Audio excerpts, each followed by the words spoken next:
तो यहाँ पे आपकी जो लेटर्स की जो अरेंजमेंट है, मैं बार-बार इस चीज़ पे फोकस कर रहा हूँ। यहाँ से ट्री आपका चेंज होगा और आई विल सजेस्ट यू कि आप चेंज बनाएँ, आप डिफरेंट ट्री बनाएँ। उससे क्या होगा कि आपको डिफरेंट ट्रीज़ बना के आइडिया हो जाएगा कि कौन-सा वाला मैकेनिज़्म ज़्यादा सूटेबल है, किसने कितना परसेंट रिड्यूस किया है।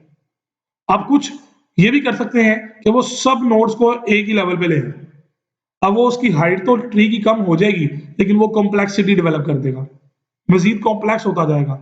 तो जितना आप कम कॉम्प्लेक्स रख सकते हैं डाटा को, अपना मिनिमाइज़ कर सकते हैं, सिम्प्लेक्स मूड के अंदर रख सकते हैं, कोशिश करें कि उतना सिम्प्लेक्स रखें इसको। तो ये तमाम नोड्स मैंने यहाँ पे शो करवा दी। अब इसी तरह जिस तरह आपने ये फ्रीक्वेंसी 1 वालों को ऐड किया, आप कोशिश करें कि इसको 2 में भी ले आएँ। जिस तरह 1 वालों को आपने यहाँ पे ऐड किया ना, इसी तरह आप 2 वालों को भी ऐड कर लें। Like this. ये देखिए, मैंने फ्रीक्वेंसी 2 वालों को ऐड कर दिया। यहाँ भी 2 था, यहाँ भी 2 है, तो इन दोनों की टोटल फ्रीक्वेंसी 4 आ गई। इसी तरह 3 वालों का आ गया 6 और इधर 2 का ऐड होके 4 आया। ये 2 और sp3 ये दोनों मिला के 5 हो गए। इसी तरह मैंने क्या किया कि जी ये 4 और 4 को ऐड कर लिया 8, ये 5 और 4 को ऐड किया, इसी तरह 5 और 5 को ऐड कर दिया। सो मैंने क्या किया कि तमाम नोड्स को मैं टोटल करता गया और ये लेवल 1 से 2 पे आया, 2 से 3, 3 से 4 पे आ गया। अब मेरे पास ये देखिए आप 4 नोड्स हैं। मैंने नेक्स्ट मूव किया तो ये 6 और 8 14 आ गया, 9 और 10 19 आ गया। इसका जो फाइनल रूट नोड आया वो 33 आया, जो कि टोटल नंबर ऑफ कैरेक्टर्स है। अब मेरा ये ट्री इस तरह का नजर आ रहा है। आप अपने ट्री की फॉर्म चेंज भी कर सकते हैं। हो सकता है आपका ट्री चेंज आया हो।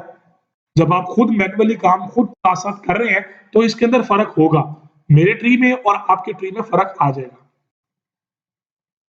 मैं आपको दोबारा ट्री दिखा देता हूँ बना के।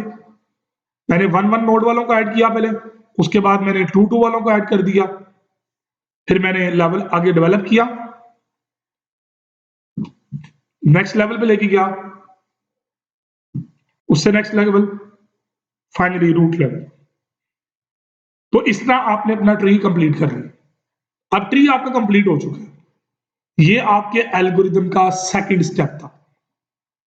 पहला स्टेप क्या था कि आपने अपने मैसेज को कन्वर्ट करना है फ्रीक्वेंसी टेबल के अंदर, लेटर्स की फ्रीक्वेंसी टेबल के अंदर, और उसके बाद आपने ट्री कंस्ट्रक्ट करना है। तो 2 स्टेप्स आपने सक्सेसफुली कंप्लीट कर लिए। So start at the root. अब अगला स्टेप 3 क्या करना है?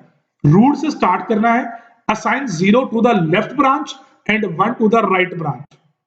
मतलब क्या करना है? इन तमाम लेफ्ट वालों को 0 देते जाओ और राइट वालों को आप 1 असाइन करते जाओ। ये क्या करना है? बेसिकली आपने टोकन्स असाइन करने हैं। सो repeat the process down the left and right sub tree, और ये लीफ तक सारे कंप्लीट आपने पुट कर देने हैं। To get the code for a character, traverse the tree from the root to the character, leave node and read of the zeros and ones along the path. देखिए, मैंने कहा कि जितने लेफ्ट साइड्स हैं उन पे उनके पाथ पे आएगा 0, जो राइट साइड है उन पे आएगा 1। इसी तरह यहां से नीचे गए 0 1, ये 0 1, और ये मैंने सारी चीजों पे 0 1 पुट कर दिया। अब मेरे पास हर पाथ के ऊपर 0 1 मौजूद है। सो अब आपके पास ये टेबल एक नई मैंने डिजाइन की। नई से मुराद क्या है कि आप जो काम कर रहे हैं पेपर पे, आप उसी टेबल के अंदर आगे एक कॉलम कोड का ऐड कर रहे हैं। ये वही टेबल है जो पीछे आपने देखी, इसमें टैली का कॉलम मैंने उड़ा दिया और कोड का इसके अंदर ऐड कर दिया। अब इसमें कोड क्या रीड करना है? मिसाल के तौर पर जो पहला कैरेक्टर है टी। अब टी को रीड करने का तरीकाकार क्या है? टी पड़ा है आपकी टेबल में यहाँ पे, ये ट्री में ये पड़ा है। रूट से शुरू होना है। पहले मैं जाऊंगा, मैंने यहां पहुंचना है ना, तो मैं उसके लिए पहले इस तरफ मूव करूंगा। तो मैंने जब इस तरफ आया तो मैंने क्या रीड किया? 0। उसके बाद इधर आया, क्या रीड किया? 0। उसके बाद इधर आया, क्या रीड किया? 1। तो टी तक पहुंचने का कोड क्या बना? 0 0 1। सो मैंने अपनी टेबल में आके इसको 0 0 1 पुट कर दिया। इसी तरह नेक्स्ट वेक्टर है जी आर। सो मेरे ट्री में आर ये पड़ा है। सो 1 1 0, मैंने कहा 1 1 0। नेक्स्ट है जी ए, 0 0 0। ओके, नेक्स्ट है वी, वी ये पड़ा, सो 1 1 1 0 0, सो 1 1 1 0 0। सो बेसिकली आपने रीड करते जाना है, पाथ में जीरोस या 1 इनमें से किसी एक को रीड करते जाओ। इसी तरह ई का कोड आ गया, इसी तरह आप आगे एस के ऊपर आई का कोड आया। अब मेरे और आपके कोड के अंदर डिफरेंस आ सकता है, मेरे और आपके कोड्स के अंदर डिफरेंस आ सकता है। क्यों डिफरेंस आएगा? क्योंकि आपके और मेरे ट्री में भी डिफरेंस है। अगर आपने as it is ditto copy बनाया मेरी तरह का ट्री, तो फिर आपके और मेरे कोड सेम होंगे। लेकिन मैंने आपको स्टार्टिंग में सजेस्ट किया था कि कोशिश करें कि आप ट्री डिफरेंट करें थोड़ा सा, उसके अंदर कोड डिफरेंट होंगे, कैलकुलेशन डिफरेंट आएंगी और आपकी रिडक्शन भी डिफरेंट हो जाएगी। इसी तरह एश का कोड रीड हुआ, then D, then B, then Y, then new line. अब न्यू लाइन ये पड़ा हुआ, सो 1 0 0 0 0 1 टेट्रा 0, और टोटल आपके पास करने की जरूरत इसको नहीं है। तो ये आपका आ गया स्टेप 3 कि आपने तमाम लेफ्ट साइड पे 0 साइन किया और राइट साइड पे 1 साइन किया, और रूट से अपने पर्टिकुलर या स्पेसिफिक कैरेक्टर पे पहुंचने के लिए आपने रीड करते हुए, स्ट्रिंग रीड करते हुए कोड बना दिए। अब कोड आपके पास हर कैरेक्टर के आ चुके हैं।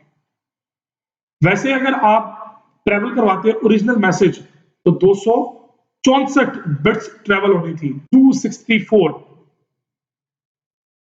लेकिन आप देखोगे कि इस स्कीम से आप अगर यूज करते हैं तो ये बहुत कम तादाद में बिट्स ट्रेवल होंगी।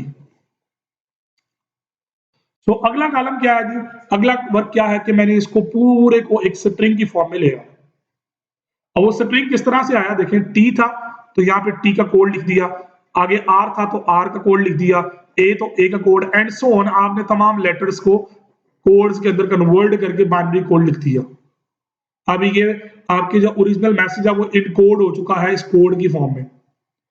अब आप क्या करें, तमाम बिट्स को 1 बाय 1 काउंट कर ले, जितनी बिट्स आएंगी वो टोटल नंबर ऑफ बिट्स है। 264 में से माइनस कर लें, बाकी रिडक्शन आ गई कि इतना आपने रिड्यूस किया। अब यहां से काउंट करना थोड़ा सा डिफिकल्ट होगा, तो मैंने उसका एक हल निकाला। वो क्या कि ये कैरेक्टर है, ये उसकी फ्रीक्वेंसी है, ये उसका कोड है, ये उसकी कोड की क्वांटिटी है। मिसाल के तौर पर 1 2 3 तीन कैरेक्टर्स है ना, 3 बिट का कोड है, तो ये बिट 3 आ गई। अगले पे बिट है 3, अगले पे 3, अगले पे 5, फिर 3, फिर 4 4 4 5। इस तरह हर एक कैरेक्टर का जो कोड है उसकी मैंने बिट काउंट की है 1 2 3। वैसे अगर टी ट्रेवल होता तो टी ने और 8 बिट पे ट्रेवल करना था, 8 बिट्स पे। अब यहाँ पे सिर्फ 3 बिट में ट्रेवल कर रहा है, ये 3 आ गया। टोटल कितनी दफा टी आया पूरे मैसेज में? 3 दफा, तो 3 मल्टीप्लाई बाय 3 दैट इज 9। इसी तरह आर का कोड है 3 कैरेक्टर्स पे, 3 बिट कोड है, तो 5 दफा ये पूरे मैसेज में आया, तो 5 टाइम्स 3 दैट इज 15। इसी तरह ये 3 बिट कोड है, 3 टाइम्स आया तो 3 मल्टीप्लाई बाय 3 दैट इज 9। और इसी तरह आपने पूरी अपनी टेबल को कंप्लीट कर लिया। कंप्लीट करने के बाद आपने ये तमाम लेटर्स ये काउंट करने, ये वाला सेल टोटल करने। तो 9 15 9 5 15 8 4 8 10 12 5 8 5 5 5, ये टोटल बनते हैं 1 2 2, 122 कैरेक्टर्स बनते हैं। तो वैसे अगर आप ट्रेवल करवाते तो 264 बिट ट्रेवल करनी थी।